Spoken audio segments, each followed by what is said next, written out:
आप देख रहे हैं डार्क फाइल्स। तो चलिए बढ़ते हैं आज की इस कहानी की ओर। दोस्तों, आज की ये कहानी साहिल की है। साहिल जो कि गांव में रहने वाला एक सीधा साधा लड़का है।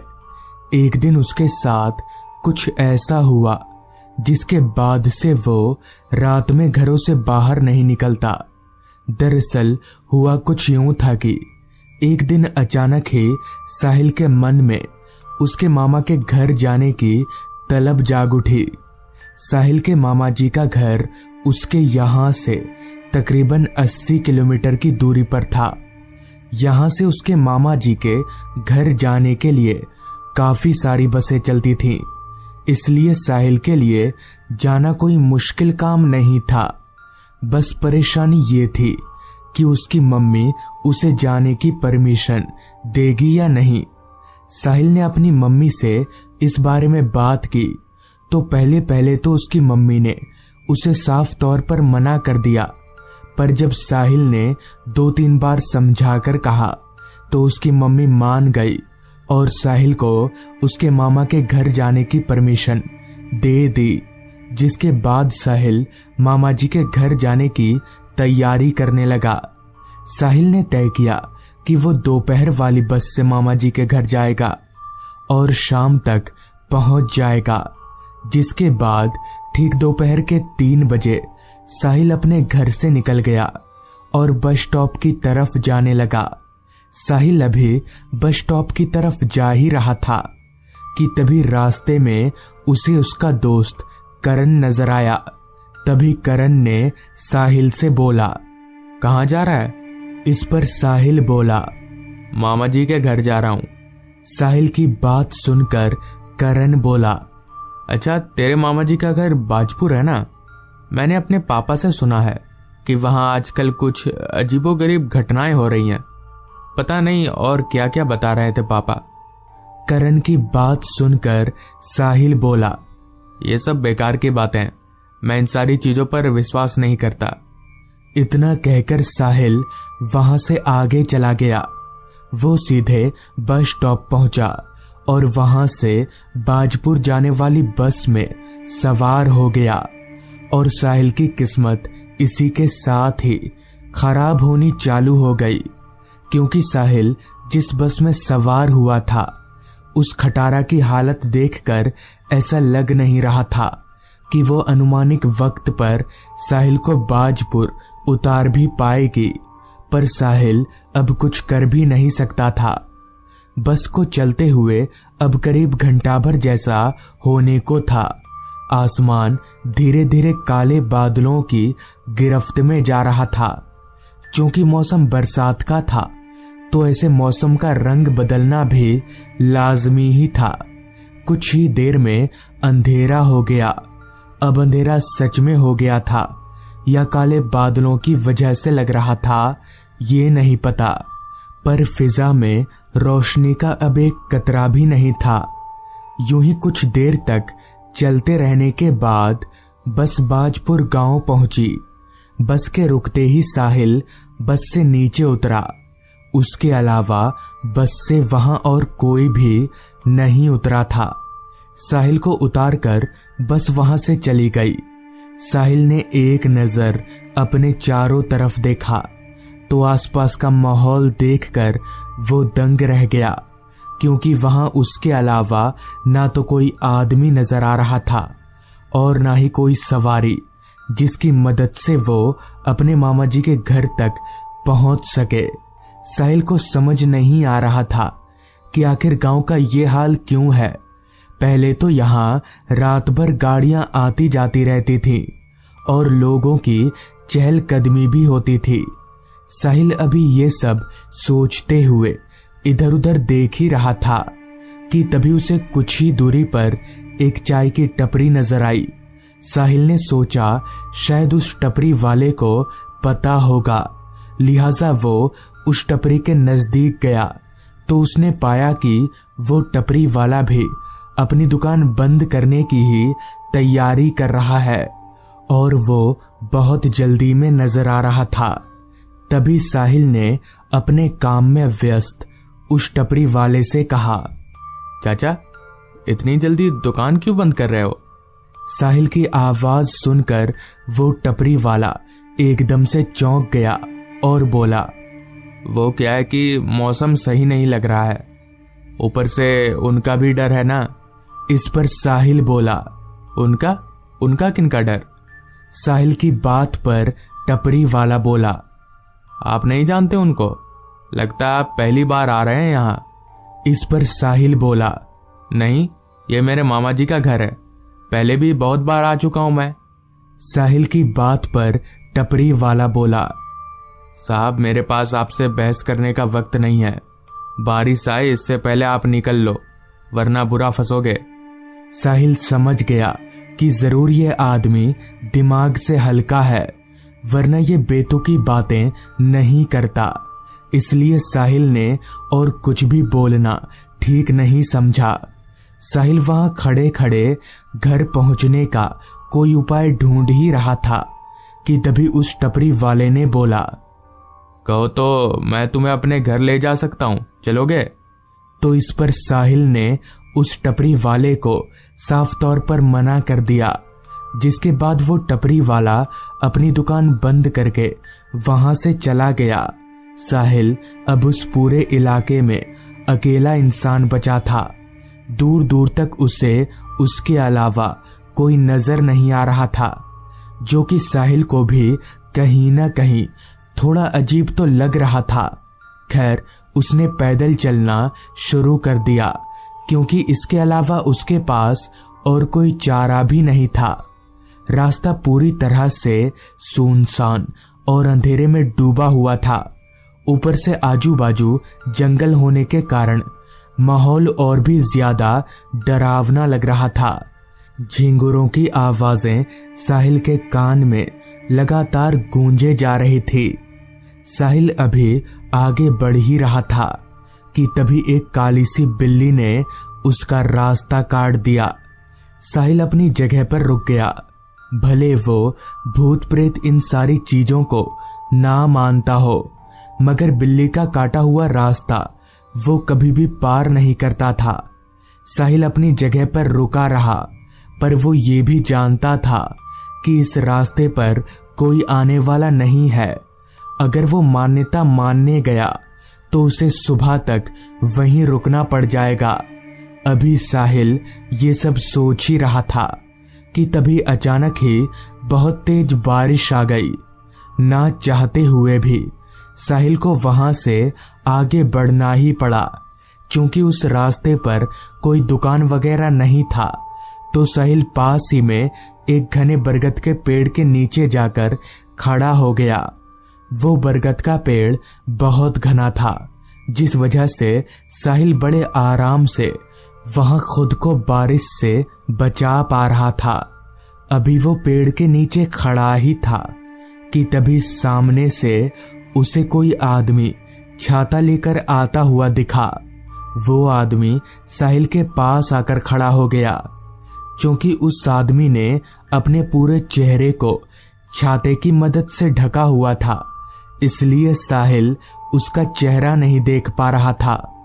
पर साहिल एक बात सोचकर काफी हैरान हो रहा था कि जब इस आदमी के पास छाता है तो फिर ये यहाँ क्यों आया है?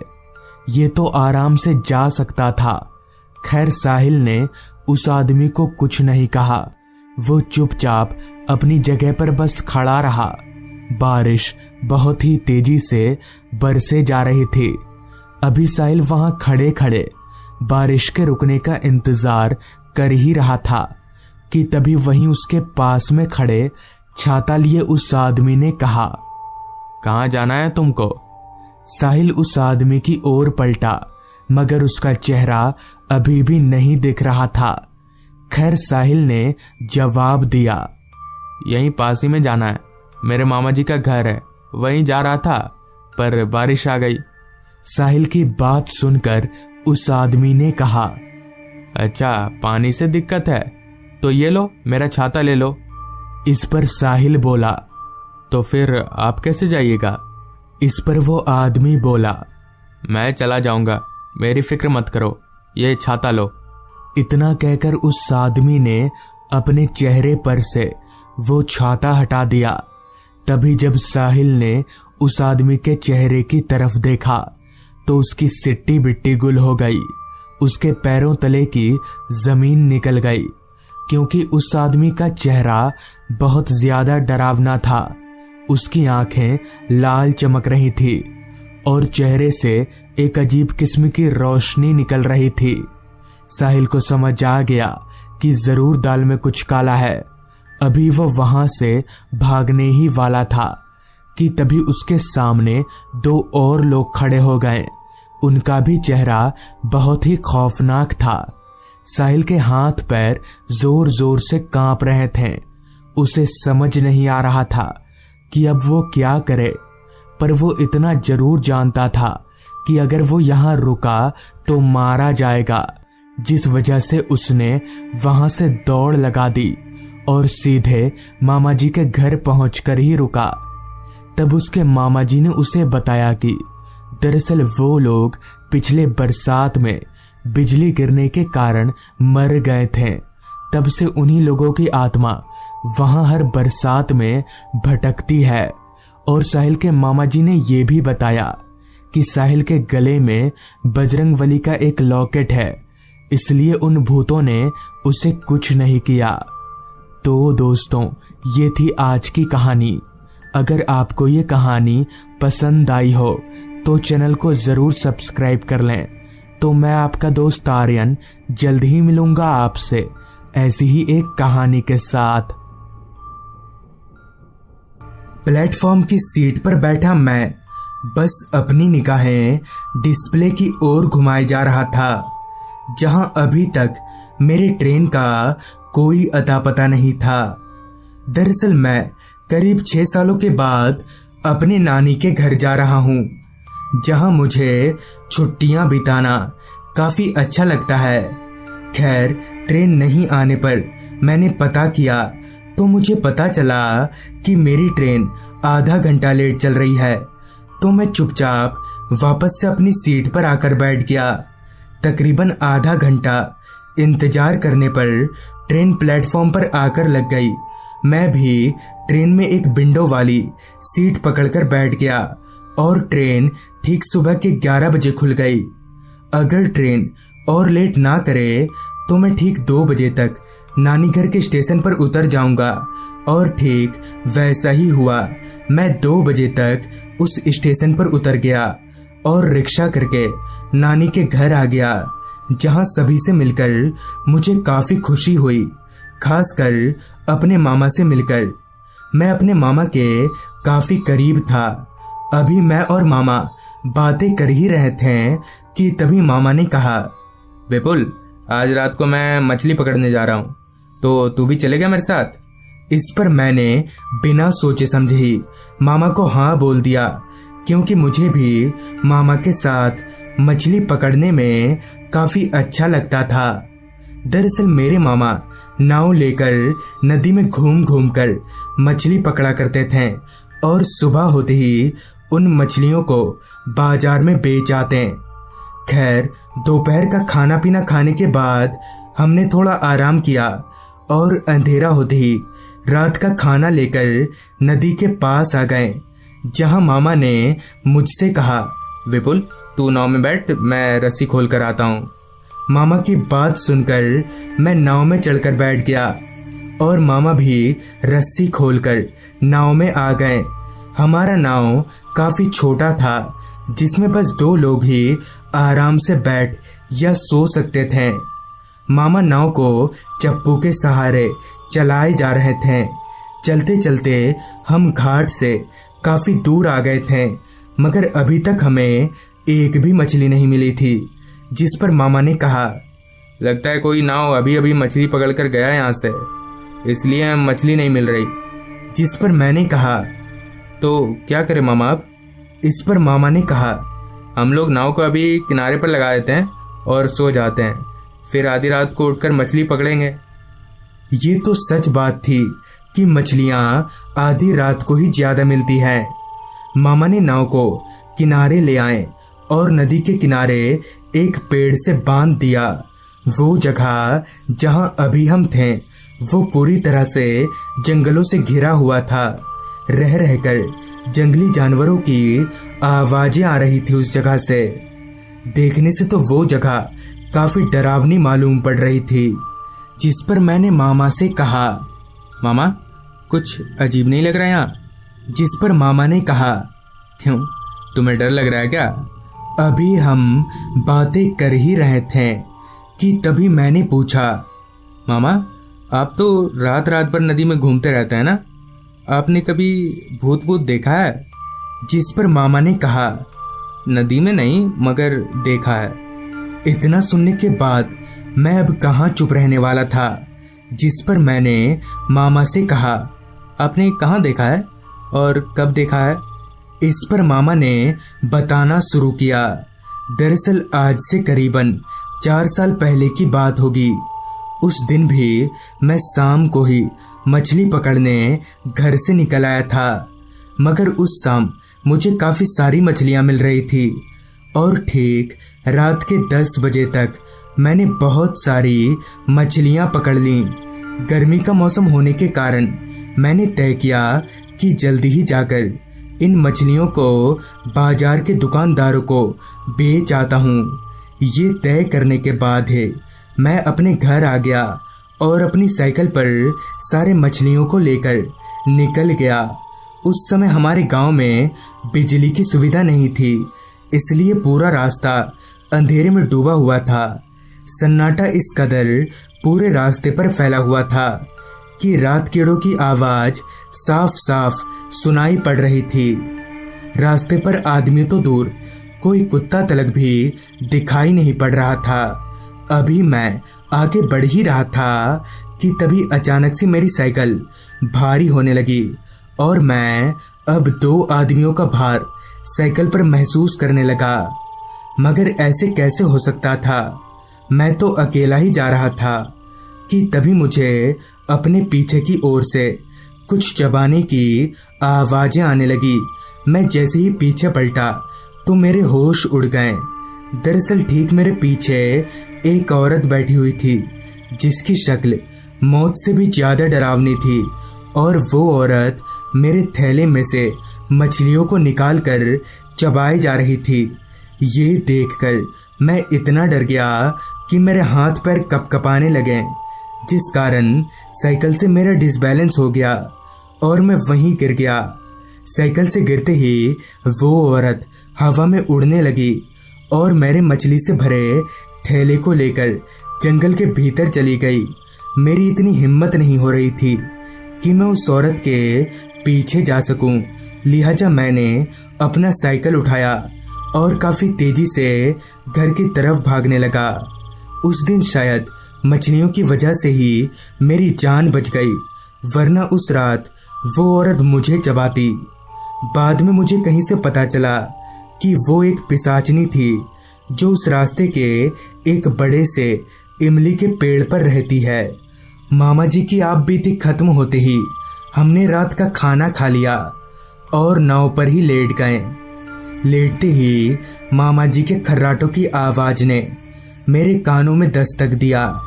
मैं भी अपने आप को काफी अकेला महसूस करके सोने की कोशिश करने लगा और देखते ही देखते मेरी पलकें भारी होने लगी और नींद ने मुझे भी अपने आगोश में ले लिया। फिर काफी तेज आवाज से मेरी आंख खुली तो मैंने जो देखा उसे देखकर मेरे होश फाख्ता हो गए। दरअसल ठीक हमसे कुछ ही दूरी पर एक पेड़ गिरा हुआ था। उस पेड़ के ऊपर एक लंबा चौड़ा आदमी बैठा हुआ था, जिसका सिर उसके धड़ से अलग उसके हाथों में था। वो कटा हुआ सर बस मुझे ही देखकर जोर जोर से हंसे जा रहा था। अभी मैं डर के मारे कांप ही रहा था कि तभी वो शैतान चलकर हमारे नाव के पास आया और हमें करीब से देखने लगा। मैं किसी लाश की तरह चुपचाप नाव पर ही लेटा हुआ था। काफी देर नाव के पास खड़े रहने के बाद वो शैतान वापस से उस पेड़ पर जाकर बैठ गया और एक टक हमें घूरने लगा कि तभी सारी बातों से अचानक मामा जी उठकर बैठ गए। उन्हें देखकर वो शैतान वापस से हमारे पास आ गया और मामा जी का गला पकड़कर नाव से खींचकर ले जाने लगा। ये देखकर मैं एकदम से हक्का बक्का रह गया। मुझे समझ नहीं आ रहा था कि अब मैं क्या करूं कि तभी मामा ने चिल्लाकर कहा, विपुल, नाव के अंदर एक पोटली में भभूत है, उस भभूत को इस शैतान के ऊपर छिड़क। मामा की इस बात को सुनकर मैं भागकर नाव के पास गया और पोटली ढूंढने लगा। वो शैतान मामा जी के गले को इतनी तेजी से दबा रहा था कि मामा जी पूरी तरह से छटपटाने लगे थे कि तभी मुझे वो पोटली मिल गई। मैंने झट से उस पोटली को खोला और उसमें से भभूत निकालकर उस शैतान के ऊपर छिड़क दिया, जिससे वो शैतान हवा में धुआं हो गया। हमने भागकर नाव की रस्सी खोली और नाव लेकर अपने घाट पर आ गए। सुबह हमें पता चला कि वो आदमी एक राक्षस था जो आए दिन रात के वक्त दिख जाया करता है और मौका मिलने पर लोगों को मार देता है। गांव के कई मछुआरों को उस शैतान ने अपना शिकार बना लिया है। उस रात तो हमारी जान बच गई, लेकिन मैं और मामा जी अभी भी उस हादसे को याद करके सहम जाते हैं। तो दोस्तों, ये थी आज की कहानी। अगर आपके पास भी ऐसी ही कोई कहानियां हैं तो हमारे साथ जरूर शेयर करें। तो मैं आर्यन जल्द ही मिलूंगा आपसे ऐसी ही एक कहानी के साथ।